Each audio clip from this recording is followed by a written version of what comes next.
All right, about Oliver Clarke. I grew up near Lake Ontario, a little town called Adams. And when the war came, of course, being 17 years old, I wanted to be a hero. Didn't know much about politics, hadn't thought much about slavery, but I knew an opportunity for being a hero had come along. And here, just to illustrate what I mean, at 18, I could sign up on my own. Prior to that, parents had to give permission. So 2 days before my 18th birthday, when I was still technically 17, my parents gave in and gave me permission to sign on the dotted line. And I did this solely because I wanted bragging rights. I wanted to be able to say I signed up when I was 17.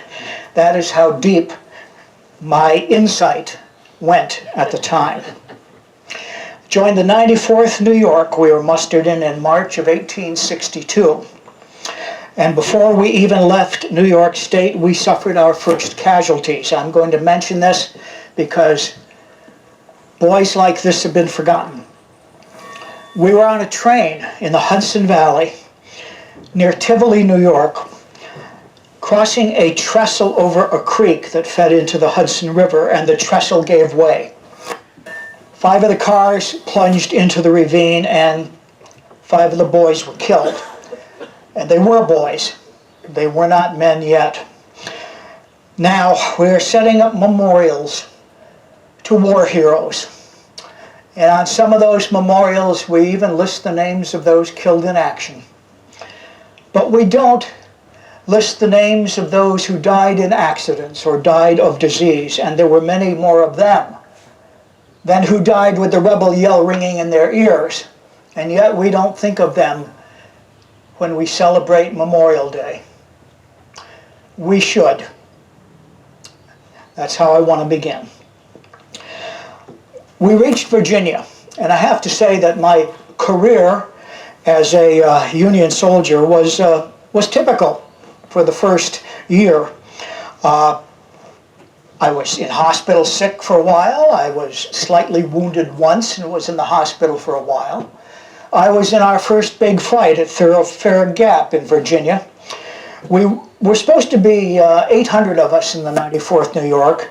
We went into battle with 400, and we suffered 150 casualties. It was the bloodiest day the regiment ever suffered. Truly our baptism by fire. So I was bored a lot of the time. I wrote letters home to my parents. I did what most soldiers did. And I kept looking for the glory. I knew it would come along sooner or later, but it was taking its sweet time. I was promoted to sergeant eventually, and that was through no talent of my own. We had lost so many sergeants in battle. They needed some fool to take on that role, and I was eager to be a fool because I thought that is the route to being a hero.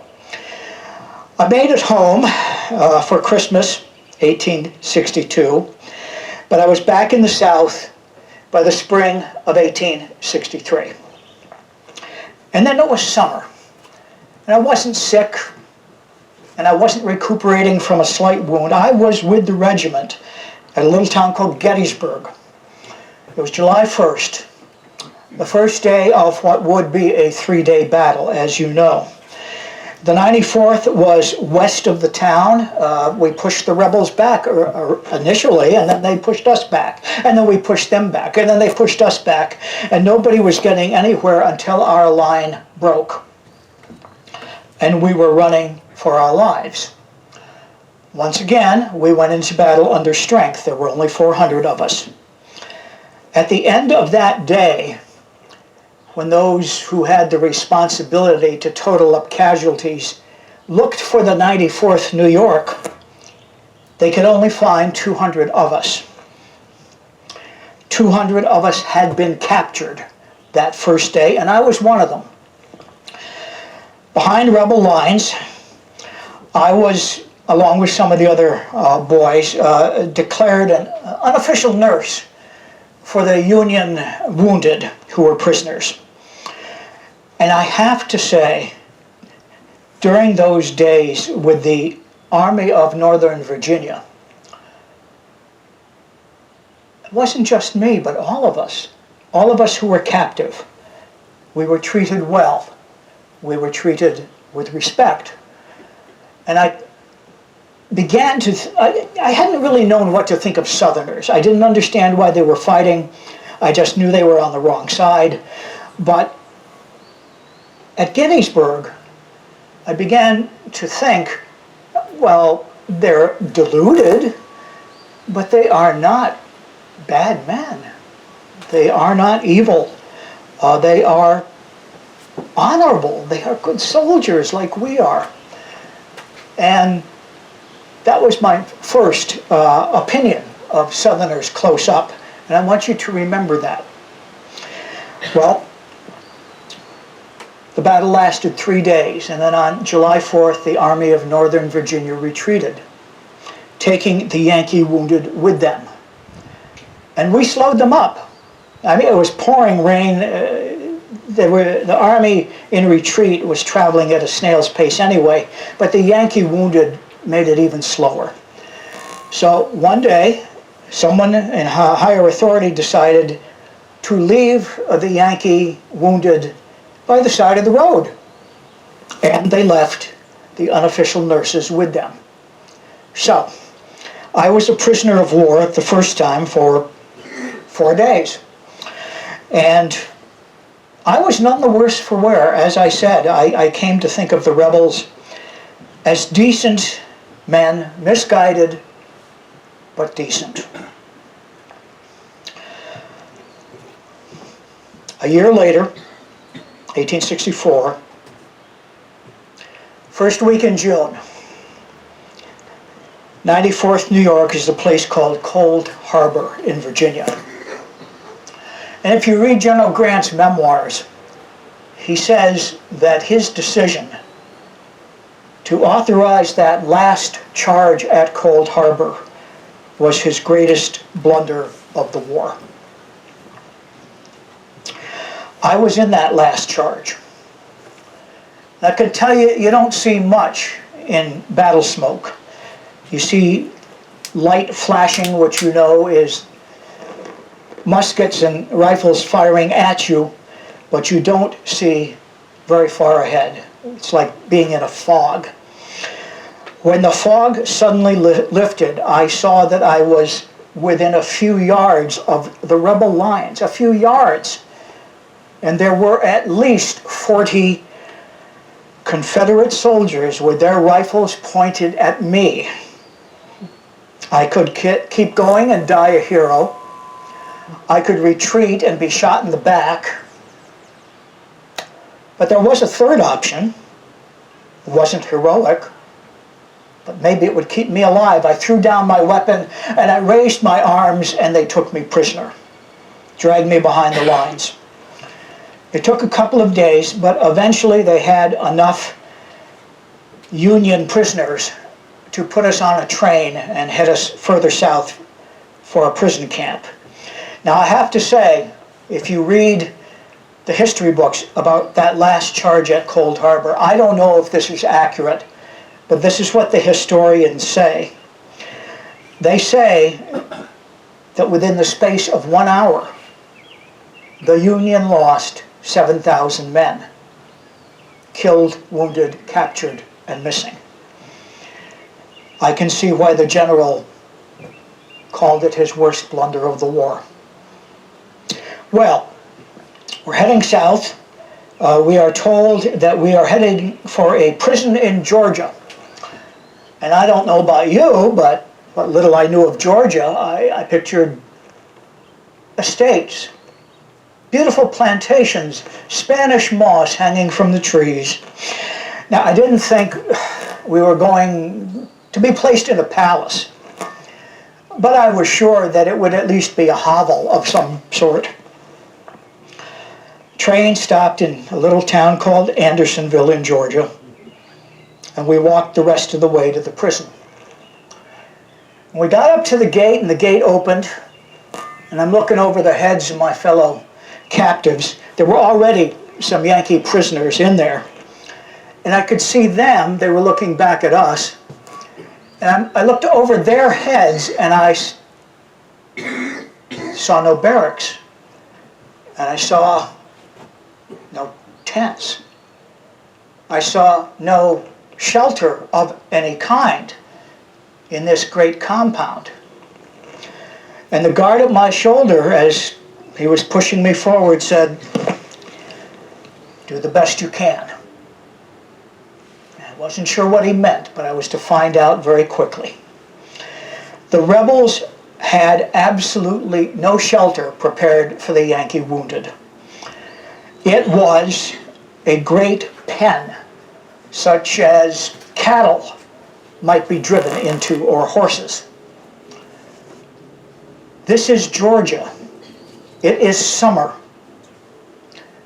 By July and August, there will be many, many thousands of prisoners crammed into a space much too small for them, and the sun beating down on them every day. So the first order of business was shelter. We could see that. Now, some of the boys I was captured with from the 94th, somehow had hung on to their blankets. And we actually paid the guards for some sticks, which we lashed together, and we threw the blankets over the sticks, in effect made a lean-to. And this would be our shelter during our imprisonment. And this was typical of what the prisoners had to do.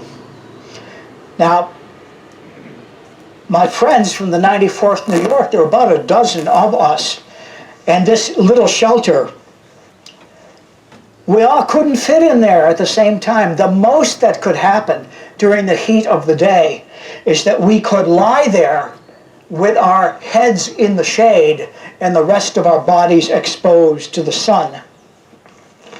That is how it was during all of our imprisonment at Andersonville. We looked around and we saw that the only source of water was this little stream creeping in under one of the walls. It was shallow, and it was murky, and it was polluted. Before it got into the compound, it went by the camp of the guards, right by where they prepared their meals, and all the garbage was thrown into the water. We thought, if we drink that, that's going to kill us. So the second order of business was to dig wells. There were no tools for digging wells. But during the construction of the camp, the Confederates had thrown aside some broken tools, and we found a shovel blade. There was no handle, there was just the blade, and that is what we dug with. And I am telling no lie when I say we went down 60 feet before we struck water.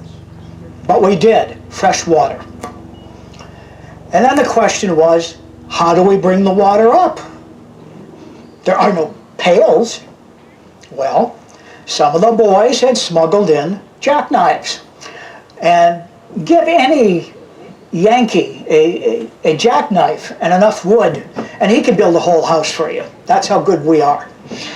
So some of the boys found scraps of wood with which they carved buckets.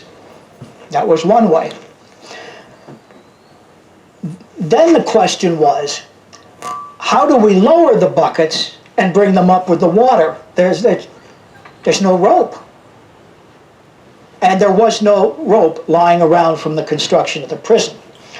So the answer was this. Some of us gave up our boots, and the boots were cut, the leather was cut into strips. The strips were tied together, and in the end we had what functioned as a rope. But again, it was made up of soldiers' boots, and I gave up my boots for this purpose. and I would be barefoot for the next year. All right, we now could get fresh water. We had something of a shelter. The next question was food. We would be fed once a day, and always the rations were small. Mush one day, maybe a little cornbread with molasses on them. Often beans, sometimes cooked, usually not. And usually the beans were crawling with maggots. And I tried to have a sense of humor about it. I said to the guards, well, the maggots are meat. And I like meat, so can I have more maggots, please? And they didn't think that was very funny. And actually my fellow captives were not very amused either, but I tried. Fed once a day. And the rebels supplied no eating utensils, which meant we had to look around again for scraps lying on the ground. And some of the boys would find little flat boards, and the mush and the cornbread would be thrown onto the board, and we'd have to eat with our fingers, unless some could carve, utensils. I can tell you that mush eaten out of an old hat is delicious if you are hungry enough. And I was. Now, the walls of Andersonville, 18, 20 feet high, guard posts at intervals along the top. 20 feet in from the wall, stakes had been pounded into the ground, about this high, and strips of wood, hammered into the stakes. I mean, this was not a barrier. You could easily step over it if you chose. But the guards said, this is the dead line. If you step over this barrier, we will presume you are trying to escape, and we will shoot to kill. And they meant it. Now here we were, deep in Georgia. Stepping over the deadline, what are you going to do? Climb the wall? No. There is no way that this is a serious escape attempt. But they said, 1 foot over the line, you are dead. I saw one man. His lean-to was close to that little stream I told you about, where it came in under the wall and then into the compound. This man had kept his canteen somehow. And he reached his canteen, he put it in the stream, and his hand was just under the dead line, just under it. And the guards shot him dead. Another prisoner was shot while he slept. And that was because the guards said later, we saw a Yankee. He was shifty. He was looking at the deadline and he was looking at the wall, and we were sure he was about to make a break for it. We fired at him and missed and hit the sleeping man. What's another Yankee? There was one man they did not shoot, to show you how cruel they were. Men went mad in Andersonville. There was literally nothing to do. And all you did was bake in the sun and watch your friends die. Men went mad. And there was one man that I knew who stripped off all of his clothes. Now, I have to tell you, there were no sanitary facilities at Andersonville. Human waste was everywhere.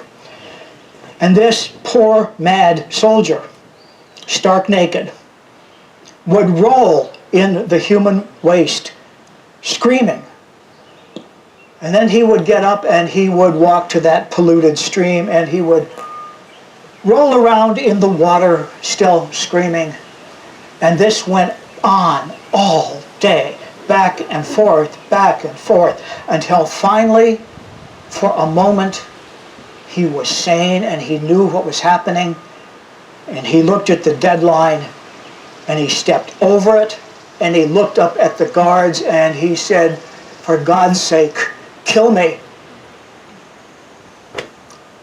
Him they let live. This is how cruel the guards were.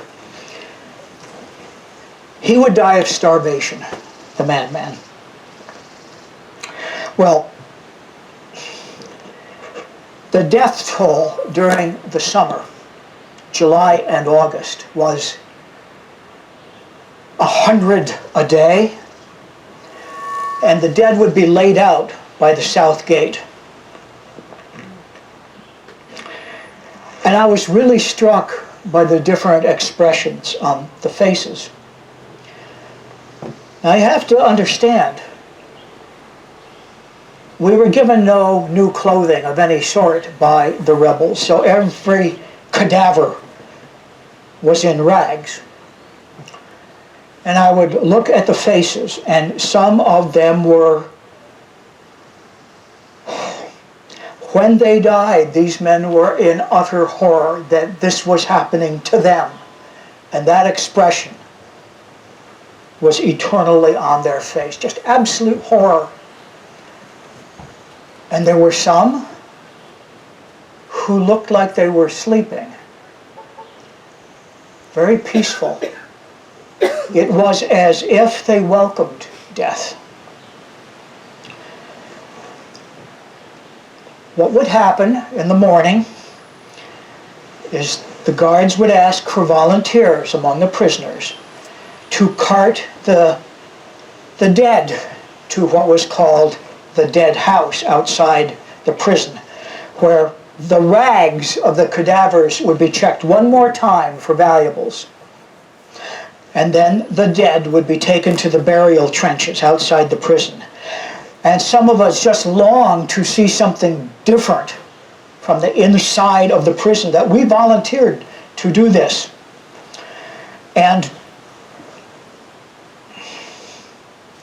well, let me just say, and again, I knew the numbers were becoming astronomical, but it's the historians since the war that have told me what the numbers were. In those burial trenches at Andersonville, there are between 12 and 13,000 Union prisoners, most of whom died of starvation or the diseases brought on by malnutrition, diseases that otherwise they would not have contracted. Between 12 and 13,000. This is horrifying that human beings could do this to one another, but as I thought about it, I thought, the Southerners are fellow Americans. How could Americans be doing this to other Americans? I had no answer, but I had to ask the question. Now, we survivors have been made into legendary figures. There are myths about us. We are larger than life, and that is a shame. We were and we are ordinary men. I will tell you that those of us at Andersonville were a cross-section of the North. Some of us were from the big cities. Some of us were from the small towns. Many of us were farmers, mechanics, store clerks. We ran the gamut. And, well, let me give you some descriptions. There were a faithful few that went around every day doing what good they could for their fellow prisoners. And this small group always met in prayer in the evening. And then there were the men who went about all day cursing. And when these men died, there were curses on their lips. These men always predicted that they would die. And when in fact death took them, they would say something like, "I told you so." And then there were men who refused to believe they would die there, who always believed that they would eventually get home and see their families. These men were optimists, and not all of them survived on the strength of optimism. Many of them died too, but they fought it with the last wriggle of their toes. They fought dying there. There were some men who were they should not have been soldiers. They were shy, they were tender-hearted, and they literally died of homesickness. You wouldn't think that would be possible, but it happened. One of the things I have come to hate the Andersonville guards for any of us to survive, we had to become cold to the suffering of our fellow prisoners, because in fact there was nothing we could do about it. Now, many of our brothers fell ill, and there was a so-called hospital at Andersonville. And I took one of my dearest friends to that hospital. This was before I understood where I really was. I took him to the hospital, and I heard a Confederate surgeon say, I heard it with my own ears, he said to some of his staff, "I have sent many Yankees to hell, and I will send many more." There was no point in sending a sick man to the hospital. That meant they dropped in the yard. And it would usually take them a long time to finally die. And we would walk by them, thousands of us during the course of a day, and do nothing. I remember one man lying on his back. He was partially in the stream, and his eyes were open, and he was still breathing, barely. And the flies were going up his nostrils, and they were in his ears, and I kept walking like everyone else did. The only way we could rationalize this was to say, these men who have fallen, God will take them in God's own time. If we take them to the hospital, it'll be a rebel doctor. Who sends them to hell? Which is worse? Well, we didn't know. We knew we were in hell already. Anyway, one of the things I most hate about Andersonville is what it did to my heart and to the hearts of so many other prisoners. But it wasn't just the guards. There was a group among us, among the Union prisoners. I think they probably were criminals in civilian life, thugs from the streets of the big cities. They got together into a criminal enterprise. They called themselves the Andersonville Raiders. And they would work through the compound looking for easy targets. Now, we didn't have much, but some of us had smuggled things in that could be of value. And the raiders would beat a fellow prisoner down and then search through his rags for valuables. This was terrorism And for the longest time, we did not know what to do. And then one day something happened I would never have predicted. One of the thugs had backed a victim into a corner where he could not move. And the victim refused to empty his pockets, defied him. And so the thug pulled out a knife and slashed his face, and then searched the man's pockets. The man was not dead. He was disfigured. He was bleeding badly, and he did something extraordinary. Holding his bloody face, he went to one of the guards and said, "I have just been attacked. I want to report it. I want something done." And the guard went to find the man who ran the prison. This was Captain Wirtz. And Wirtz appeared in the prison compound, and behind him came more guards with rifles, with bayonets. And Wirtz addressed us, and he said, "I understand there is some criminal activity going on here. I want the names of the criminals, and if you don't give me their names, I'll cut off your food." That was not much of a threat, considering how little we had to eat. But we were amazed that he would suggest that he might do something. So we took a chance. We identified the raiders, and they were segregated. And then Wirtz said, "Okay, I have put them to one side. What am I supposed to do about them?" And we said, "Well, Captain, you don't have to do anything. We have a proposal. We, the prisoners, we want to form our own court. We want to try them ourselves and mete out appropriate punishment.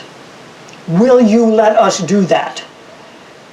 And Captain Wirtz said, "Yes, go to it." Here's what came of that. The lower level thugs, we sentenced to run the gauntlet. Now, a gauntlet is, in this case, hundreds of men in two lines with clubs, sticks of wood picked up around the counter, clubs. And these criminals who had preyed upon us were ordered to run between the two lines of men. And if they could get to the other side, to the ends of those lines alive, that would be their punishment. Every one of them was knocked unconscious. None of them died, as it turned out. The leaders of the raiders, we sentenced to death. We, the Union prisoners. And the captain provided us with ropes for the executions. And we hanged them. Fellow Union soldiers who were not our brothers. We hanged them. And then we did what we should have done in the beginning, is we formed our own police force. And the more turbulent spirits were kept in check. There was a severe storm at Andersonville, and some of the stockade was damaged.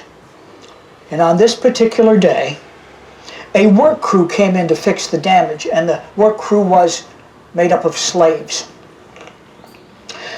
There were two slaves working near my lean-to. And I heard their overseer say, "No conversations with the Yankees.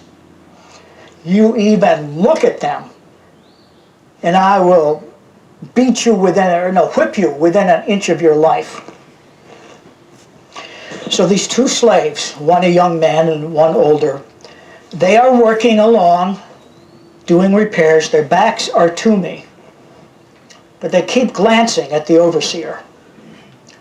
And there is a moment when he's looking in another direction, and the younger slave pulls from under his shirt a plug of tobacco and he turns for a split second and he throws that plug of tobacco into my lean-to. And then he's back at his work as if nothing has happened. Tobacco could be traded for food. That's how important it was. The second slave, an old man, again working along. He sees the overseer look in another direction, and the old man gets close enough to me to whisper. And he says, "Sherman is raising hell with Hood at Atlanta. Hang on." And then back to work.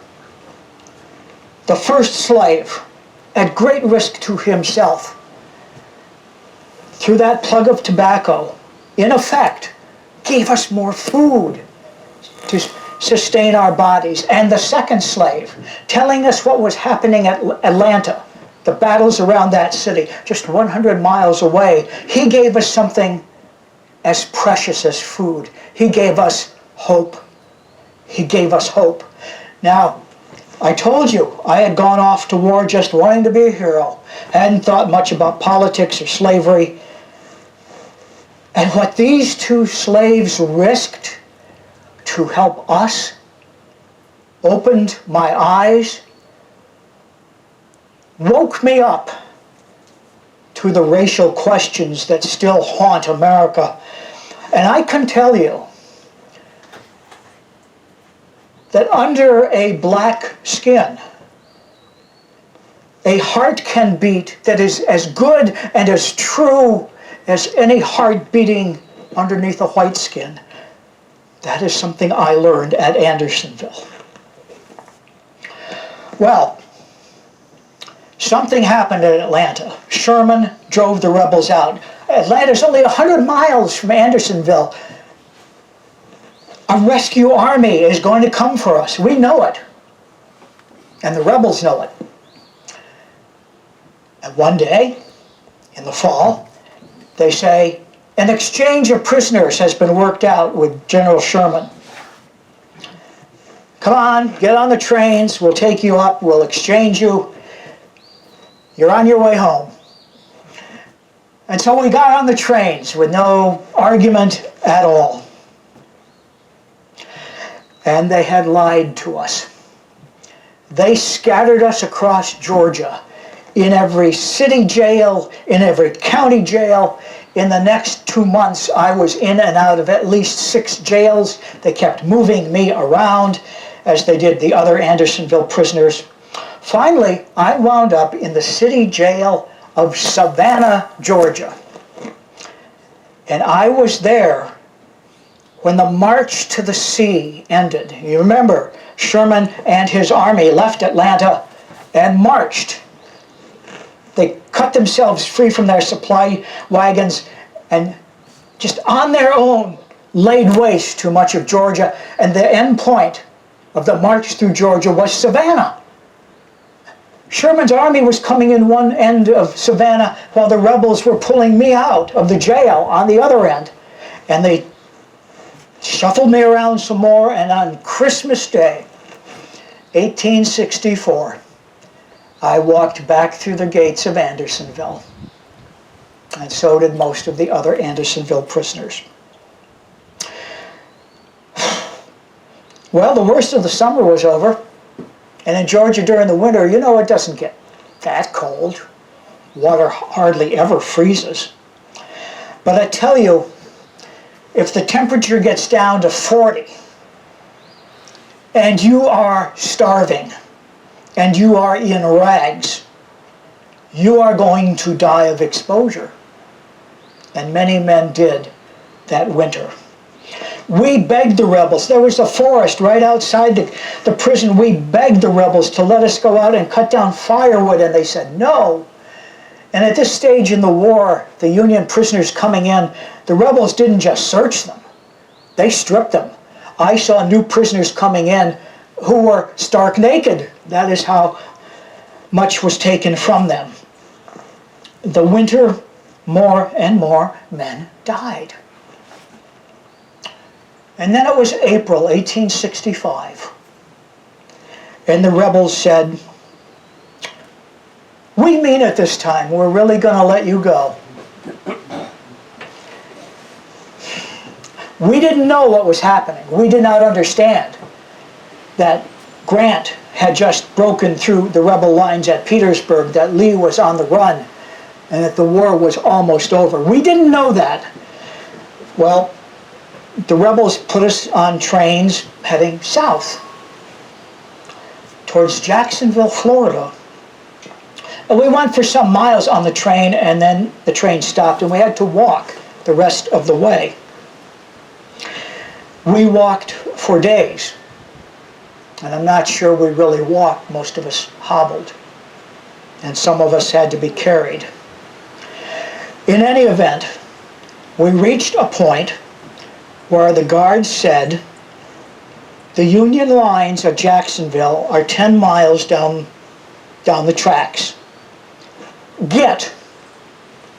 And they left us. They left us. And so we continued to hobble along that rail line. And we were frantic with fear.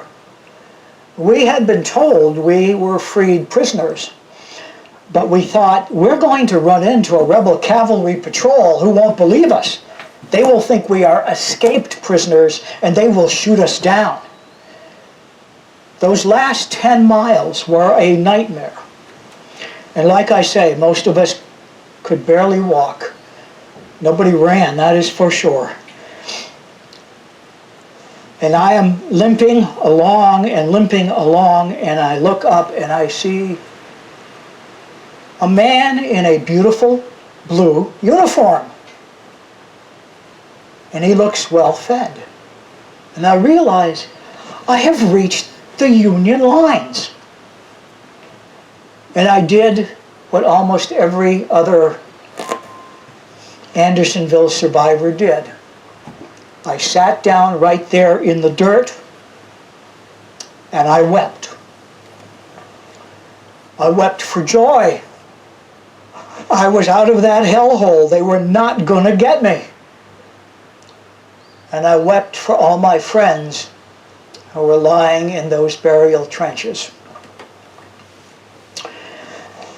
We were a sight to behold, all of us in rags. My own wardrobe, by this time, the Confederate officers had something about brass buttons, and periodically they would come into Andersonville and they would barter little bits of food for our brass buttons. To my uniform, I had no buttons at all. And the way I kept my clothes together was one of the boys, actually whittled little wooden pegs, pins. And so I was really pinned together.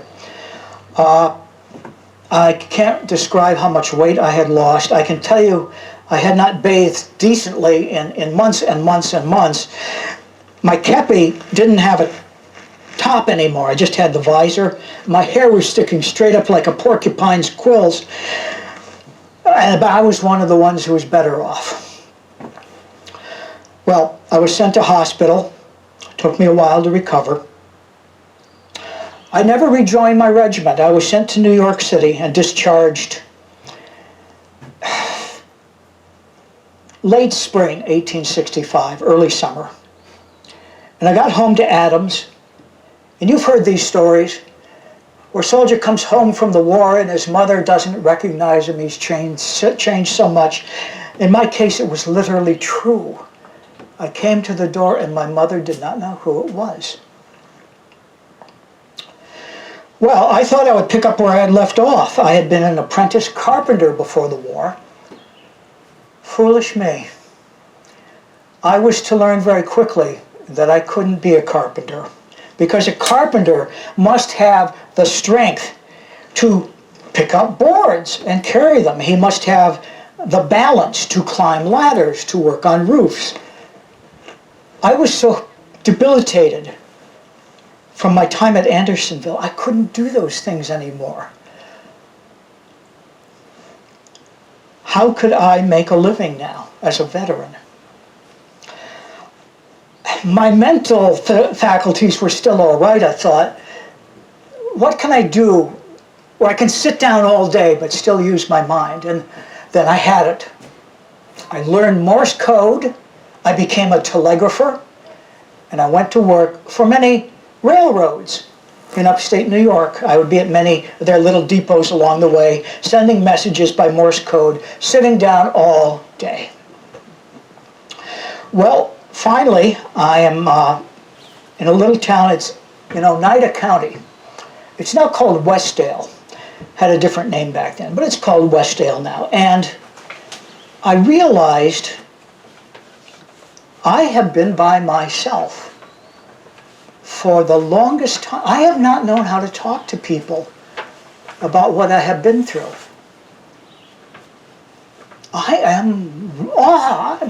I'm isolated, and this is not good. So I thought back. I used to have, in those days, I had a beautiful singing voice. In fact, at Andersonville, I did sing a lot. It raised my spirits, it raised the spirits of the boys. In any case, I had a lovely singing voice back then. And I said to the other telegrapher at the depot, in this little town, this Westdale, do young people ever get together to sing? I'd like to be with young people again. You understand, I'm a veteran and I'm only 21 years old. I feel like an old man, but I'm only 21. And he said, yes, as a matter of fact, young people get together at Miss Kelsey's house. And he gave me directions, and he told me the evening the young people meet. And that evening, I screwed up my courage, and I walked up to the door, and I knocked on it. The door opened, and there was Miss Kelsey. And I didn't know it then, but I was looking into the eyes of the woman who would become my wife and save my life. We called her Josie. Her full name was Martha Josephine Kelsey. She's now Josie Clarke, Mrs. Clarke. We were married in 1869.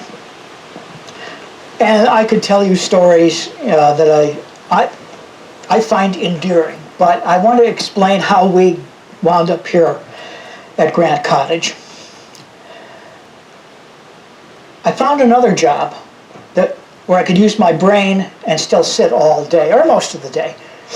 I became a lawyer. I didn't go to court, but I specialized in helping fellow veterans with their pensions. It was something I felt I could do for my brothers in arms. But then, my infirmities finally caught up with me. In effect, I collapsed and was almost unable to do anything for 2 years. I spent the time, I actually wrote a couple of novels, self-published, nobody bought them, but I couldn't work. And Josie was frightened for me. She kept us going financially. And then General Grant dies here. And maintenance of the cottage where the general died falls to the Grand Army of the Republic, the Union Veterans Organization. And some of my old friends in the GAR, they came to me and they said, Ollie, you have the gift of gab. Perhaps you would like to conduct the tours at Grant Cottage. You know, officially be the caretaker, and we, the Union veterans, will pay you, and it won't be too arduous physically. What do you think? I wasn't sure, but Josie was sure, and she talked me into it, and I am glad that she did. We came here in 1889 and have been here ever since. Now here's a little bit of my history here. How can I explain this? Mr. Drexel had passed away, but he had a business partner named Mr. Arkell. The two of them had built the big hotel on the mountaintop in 1884, and Mr. Arkell was still interested in the fate of Grant Cottage. After a few years, when the state of New York realized that this had become a pilgrimage site for Union veterans and their families, they decided it should be, in effect, a historic site sponsored by the state of New York, and that I should become a state employee. To which end the state of New York said, Mr. Clarke must pass a civil service exam in order to continue as the caretaker of Grant Cottage.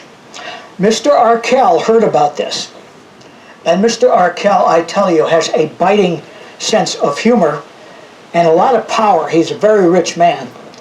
He wrote to the politicians in Albany, and I'm paraphrasing, but not by a lot. Mr. Arkell said, I know you people in Albany and your civil service exams. Number one, none of you is qualified to ask this old veteran about Ulysses Grant. He knows more than you will ever know. Two, I've seen your civil service exams. I know what you're going to ask him. You're going to ask him to name all of the islands in the Nile River. You are going to ask him to define the word hypothesis. You're going to ask him questions that are totally irrelevant to what he does. And I tell you, if you force that old soldier to go through this, I will make the capital of New York State the laughing stock of the nation.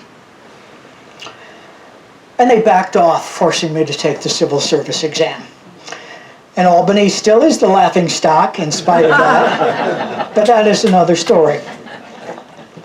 All right. I am here not to tell my story. I do this once a year. I am here to tell General Grant's story. And I have to close my remarks with a conflict that I have. General Grant, in his memoirs, speaks about that day at Appomattox when Robert E. Lee surrendered his army. The general is speaking of Robert E. Lee, but he could be speaking of all the Confederate soldiers. Here's what Grant wrote.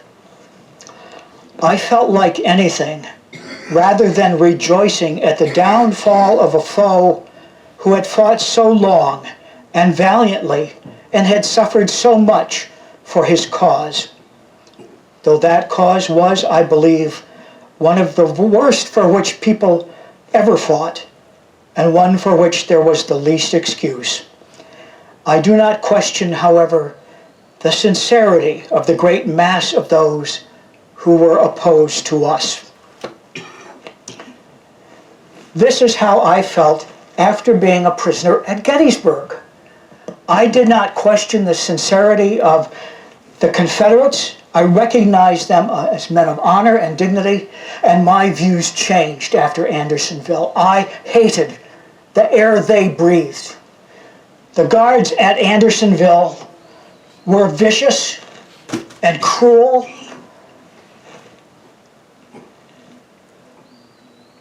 Let me show you in a symbol what my dilemma is. You know that soldiers trade with each other's souvenirs that they picked up here and there. After Gettysburg, I'm not even going to tell you what I traded for this. This is what a fellow Union soldier gave to me.